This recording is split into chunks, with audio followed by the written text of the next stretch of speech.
cemetery that overlooks Uig Harbour. So all these bands of lava, and all of the north end of Skye is made of bands of lava and intrusions, or either dikes or sills, intrusions of magma in between all the rocks here.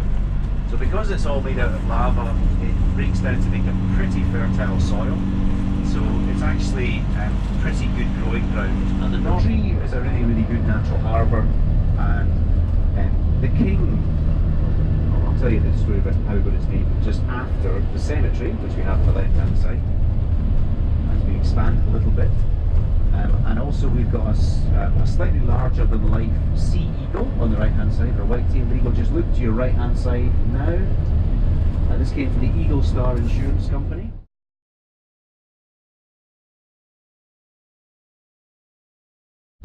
At the top of Bennecalia, she knew she could never get home, but she knew that if she was buried at the top of that mountain, the winds of Norway would be able to blow over her bones. So that was as good as getting home. And we'll see a non-historically accurate representation of what Saucy Berry looked like.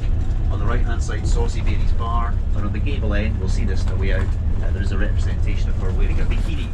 What's this castle called? So castle, well, it's spelled M-A-O-I-L, but pronounced Moyle or Murl. Okay. And for those that speak, I think is it Yiddish? A moil. Yes. A moil is the person that undertakes the ritual circumcision. So quite a few guests have found this quite funny. That was the castle name. Forwards through this narrows here. So the Kyle means the narrows of Loch Alsh, the narrows of the foaming loch. And she had a gravity-defying chain that she pulled tight and stopped ships going backwards and forwards. So they had to go and pay a toll. Once they paid the toll, islands, the Hebrides to the west, didn't give up Orkney and Shetland. They were only given up in the 1460s to the Scottish crown as a dowry. And it's said that they still could be bought back by Norway if they chose to do so. And so 1263 was really important. And when they were building the lighthouse and the lighthouse keepers' cottages here, the men that were doing the building heard voices at night that were speaking neither Gaelic nor English.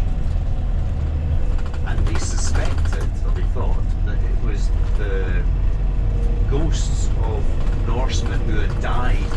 They'd been injured in the battle.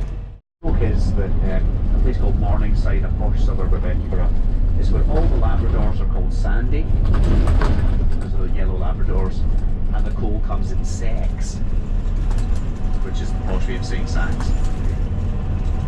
So there's a Glasgow and Edinburgh thing going on, and so Glaswegian people are just as rich, if not richer, than people in Edinburgh. The property prices are a bit more expensive in Edinburgh, but they're just culture, which is basically drink yourself to a stupor, which is not the same if you go to southern parts of Europe. We're just going underneath the only rock avalanche shelter in Scotland, built in 1971 when this road was opened. Originally it was just the railway line, just here on the left hand side, the railroad, but they shut down the ferry that went across the Narrows at the mouth of Loch Carron, and they opened up